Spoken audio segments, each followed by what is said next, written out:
안녕하세요. 반갑습니다. 2022년 홍간의 TV, 또 저희 부부는 이렇게 하나님 앞에 소원을 두고 표를 설정했습니다. 찾아오시는 하나님, 특별히 외딴 섬에서 이렇게 첫 해를 맞이하고 저희가 하는 일이 어르신들과 함께한 일이기에 또 무엇보다도 하나님의 은혜가 절대적으로 필요하고 또 순간순간마다 하나님께서 찾아오셔서 큰 감동을 주셔야 하는데, 하나님 올 한 해 이런 해가 꼭 되게 해주세요 사모하는 마음으로 찾아오시는 하나님이라 이렇게 표를 선정했습니다. 저희의 사역을 기도로 후원하시는 구독자님들에게도 올 한 해 찾아오시는 하나님의 큰 구원의 은총과 은혜가 충만한 한 해가 되기를 축복합니다. 기독교는 무엇인가, 또 성경은 무엇을 말하는가, 이 모두가 다 하나님이 사람을 찾아오신 사건을 말하고 있습니다. 구약에서부터 신약에 이르기까지 모두 다 하나님과 사람과의 관계 가운데서 하나님께서 한 인생을 찾아오셔서 그의 인생을 어떻게 구원하셨는지, 그의 삶을 어떻게 윤택하게 하셨는지, 어떻게 그의 인생이 변했는지, 그에게 하나님은 어떠한 약속을 하셨는지 상세하게 기록한 것이 바로 성경입니다. 그러니 오늘 우리가 성경을 읽고 사모하는 것은 성경의 인물에게 주셨던 그 은혜대로 하나님 내게도요, 하나님 우리에게도 그와 같은 역사를 동일하게 은혜를 주시기를 원합니다 라고 기도할 때에 그 누구나 다 동일하게 응답해 주시기에 오늘날까지 성경은 전 인류의 가장 귀하고 복된 생명의 말씀으로 남아 있는 것입니다. 성경을 읽다 보면요, 때론 웃고 울고 즐겁고 행복한 것은 성경에 있는 인물의 삶의 여정이 곧 나의 인생이요, 내 인생이 성경의 인물들의 인생이 되듯 묘한 아이덴티티, 동일시되는 인생의 삶을 경험하게 됩니다. 그래서 아브라함처럼, 다윗처럼, 예수님처럼, 바울처럼 이러한 고백이 이곳저곳에서 울려 퍼지는 것입니다. 성경에 믿음이 복된 생애를 살았던 인물의 생애처럼 우리도 그와 같은 삶을 살기를 축복합니다. 그렇습니다. 2022년 찾아오시는 하나님, 성경에서 찾아보는 첫 번째 사건을 한번 보겠습니다. 아담에게 찾아오신 하나님.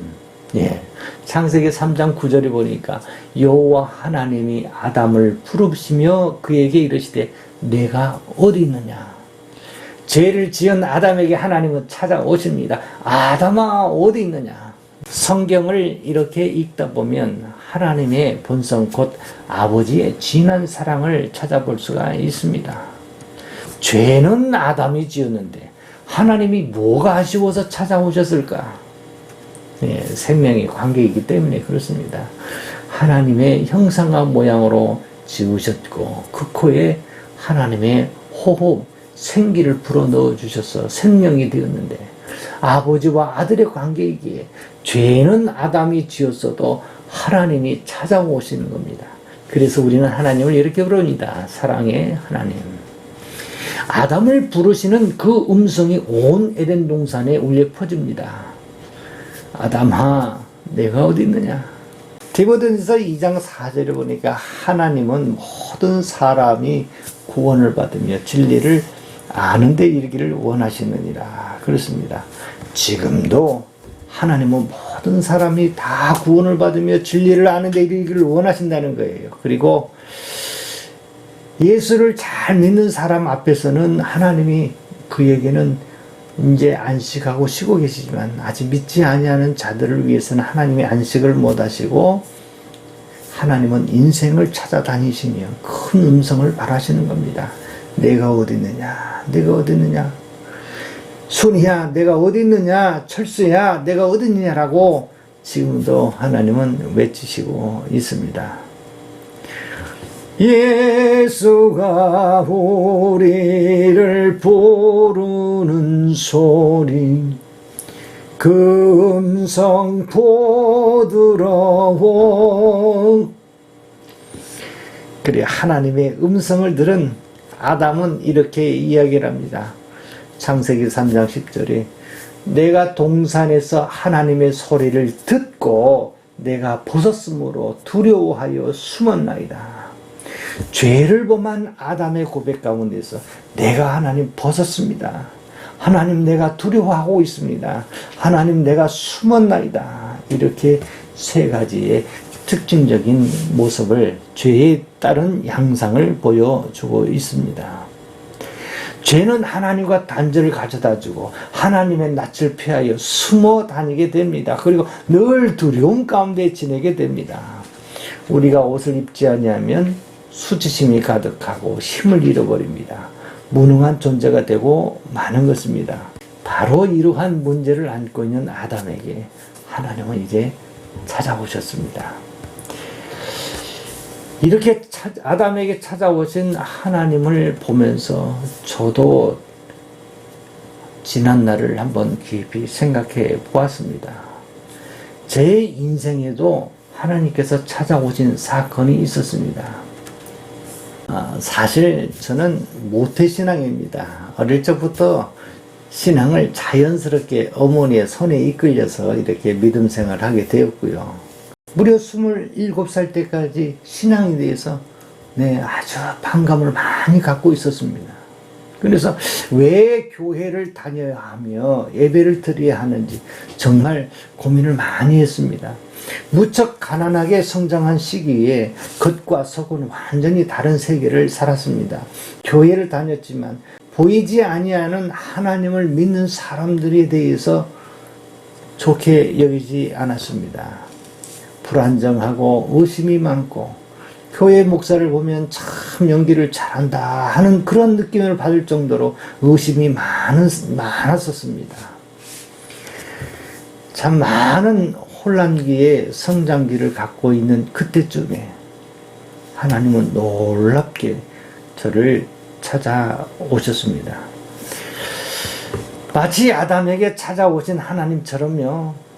내게도 하나님이 찾아오셨고 아담이 고백했던 것처럼 저도 이렇게 고백했습니다. 하나님, 나는 벗었습니다. 나는 두렵습니다. 나는 숨었나이다. 라고 고백을 하게 됐습니다. 제 기억에는 아마 태어나서 이때처럼 하나님을 크게 경험한 이후에 크게 울어본 적이 없었던 것 같습니다. 이 사람 저 사람 간증을 들어보면 하나님을 만난 사람들이 다 기뻐하고 즐거워하는데 저는 이상하게 하나님 만날 때 그렇게 눈물이 나더라고요.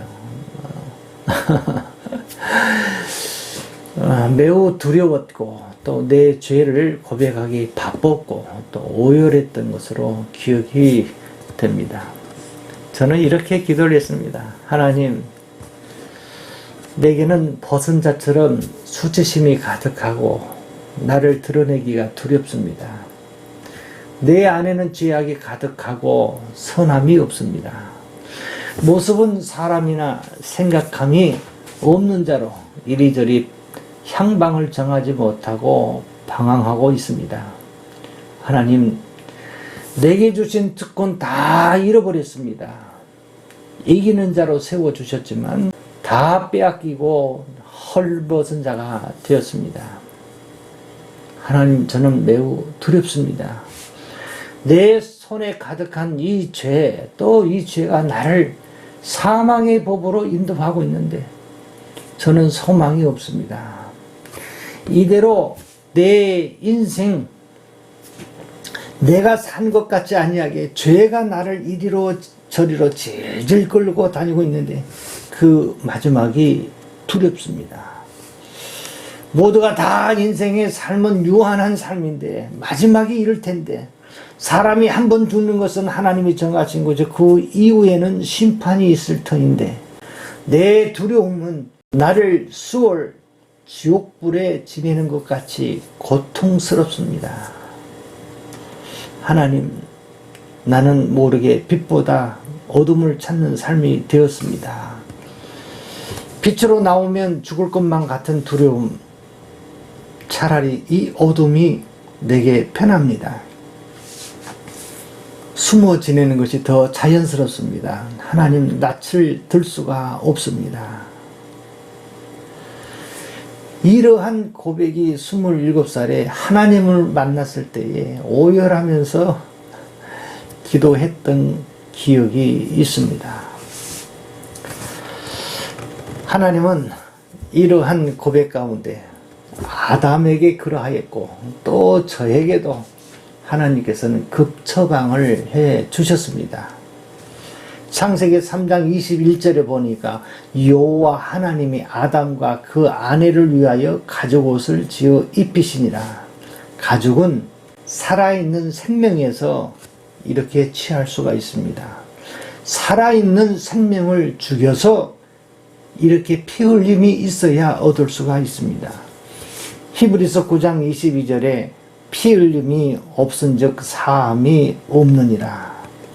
가죽옷을 입히셨다는 것은 피 흘림의 대속제물로 인하여 죄를 사하여 주셨다는 의미가 함축되어 있습니다.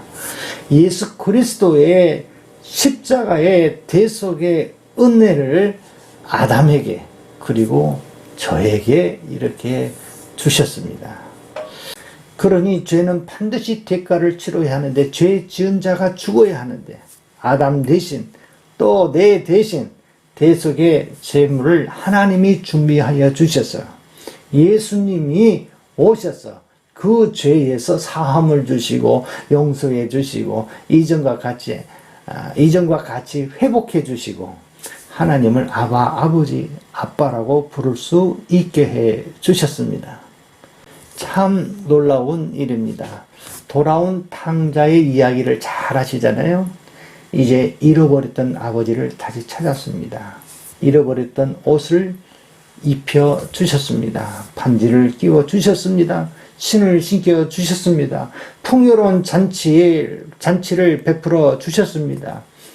잃어버리지 아니하는 장자의 축복을 회복해 주셨습니다.